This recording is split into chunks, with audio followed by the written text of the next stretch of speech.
What is up guys? Welcome back to the channel. For today's video, ano nga ba yung mga kailangan nating i-prepare kapag merong mga darating na track day? So let's go!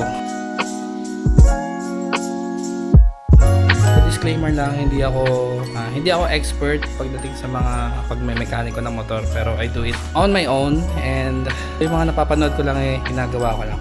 So labas ko muna ito dahil masikip dito sa workshop.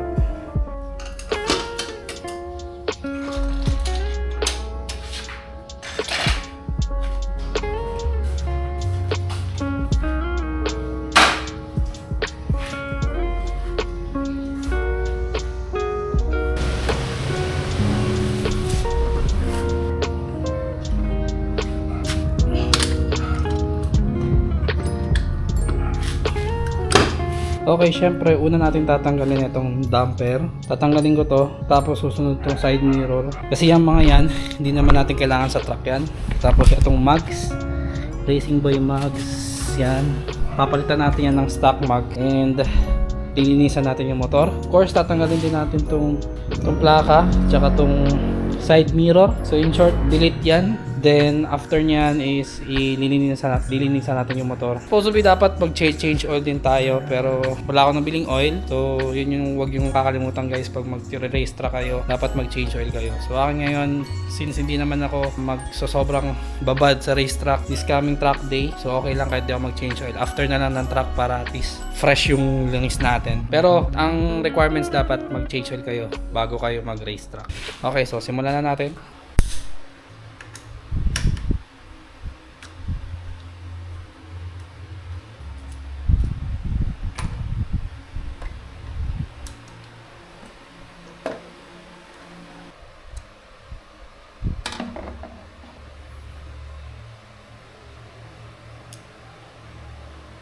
So ayun guys, tinanggal ko na tong damper kasi hindi naman kailangan to pag nagre-race track.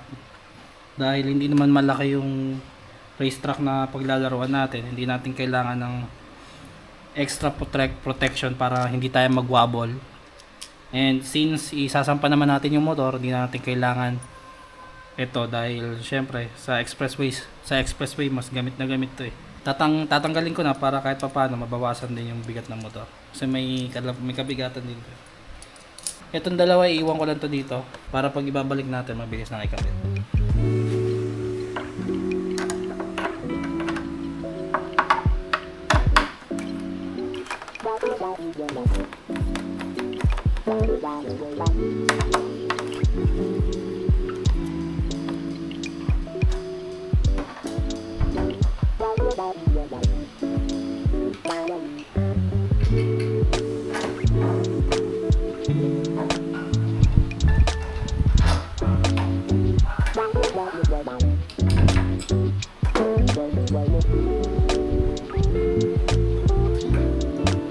Natanggalan natin yung side mirror. Hindi naman natin kailangan yan sa truck dahil tatakpan din naman yan, so mas maganda tanggalin na natin. So next is itong plate holder. Since naka tail tidy tayo, is na yung tanggalin. Tapos itong signal light.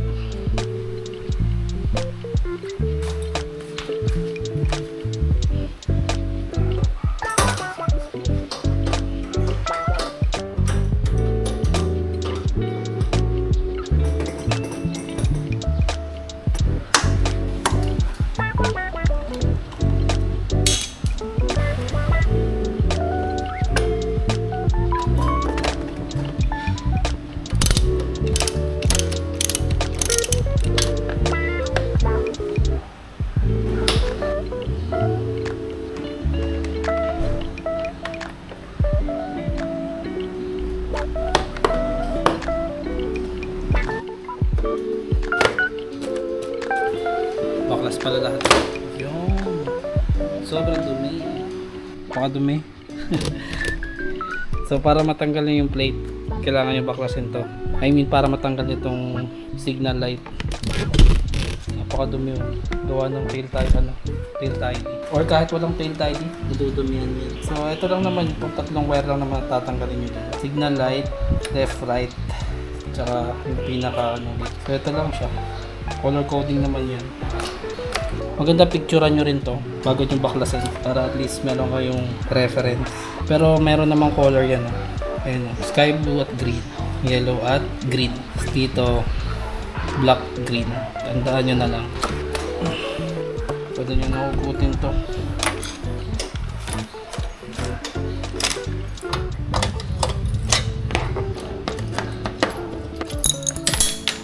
Yun. Yun lang, dagdagan na. Tsura niya, race bike na, di ba? Ganyan ka full package ang SR. So ito na lang papalitan ko. Yun lang naman.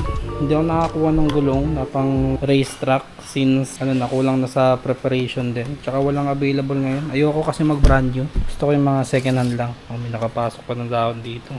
So kung ililinisan ko na lang siya. Tapos syempre huwag niyong kakalimutan guys, check niyo yung mga tornilyo, especially dito sa part na to kasi lumuluwang yan. Check niyo lang yung mga tornilyo, yung clip-ons, kung masikip, itong manubela, kung okay ba. Then yung mga gulong after mo, kapag kung for example yan na yung gulong ko, check ko lang. Yun lang naman yung mga basic preparation pagka magre-race track. Tapos sarili nyo, syempre mas maganda condition kayo pag nag-race track para sige sumemplang. So kung hindi kayo naka-race tire, huwag na lang kayo sasagad. Kumbaga, huwag nyo ililimit yung motor. Tanggalin naman natin ngayon itong gulong. Lagyan natin yung stock na gulong. Ito yung stock na gulong ng SR. Ito yung Racing Boy Max. 120 yung size na ito. Ito yung 110. Pero naka CST lang yun. Stock gulong lang. Tapos ayun yung mga ehe. Tanggalin muna natin to. Gamit ko pala i-jack ng mga sasakyan. Since wala akong paddock sa harap Hindi pa ako nakakabili. Ngayon, ito muna gamitin natin. Yan. Tulad yan. Free wheel na. Pwede na to. Katala type na yung pang baklas na ito kaya madali lang. Huwagan lang natin itong allen.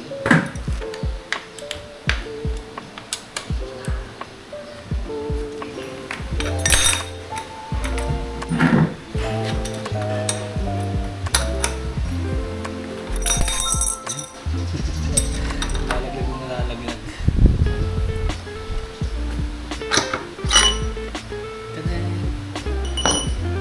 Ginagawa ko, sabay ko silang iniikot para level pa rin yung pag-angat ng jack.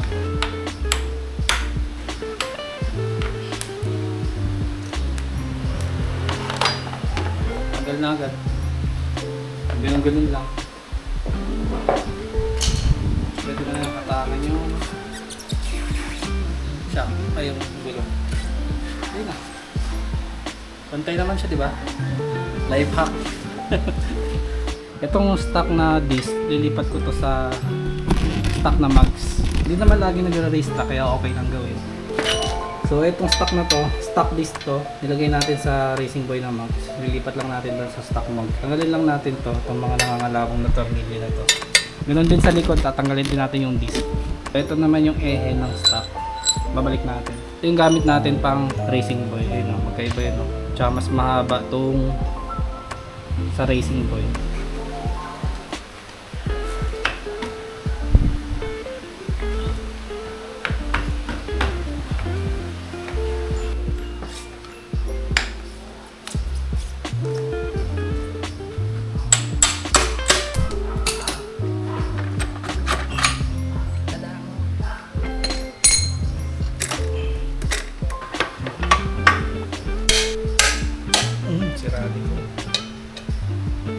That's what success na. Bam.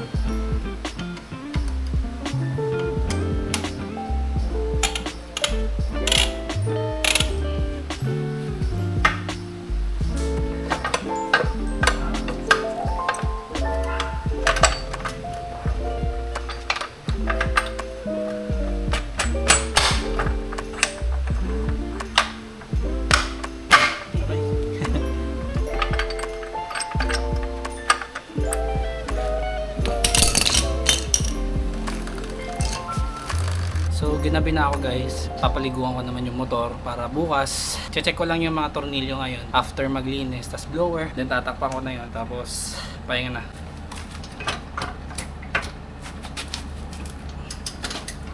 Washing time.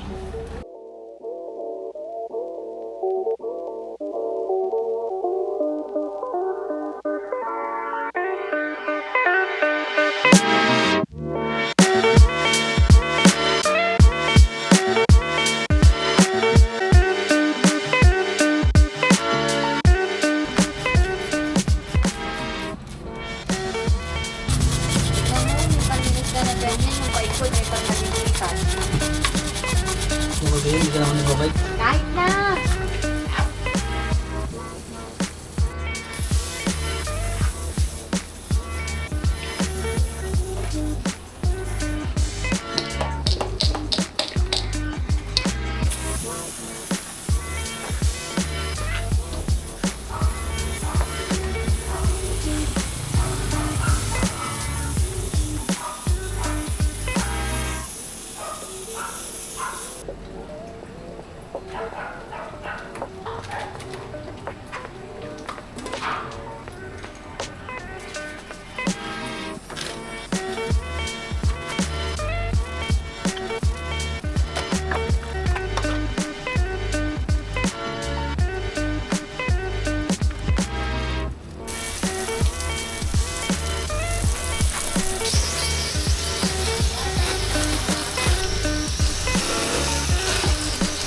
Next video siguro, gagawa ko ng video kung magkano yung ginagastos pag nagre-race truck. Simula sa mga parts na kailangan mo, then yung entrance, yung gasolina, saka yung mga pamasahe, syempre, toll. If meron kayong mga question, please comment below. So yun lang guys, thank you for watching. Please like, share, and subscribe. And see you on my next video. Bye!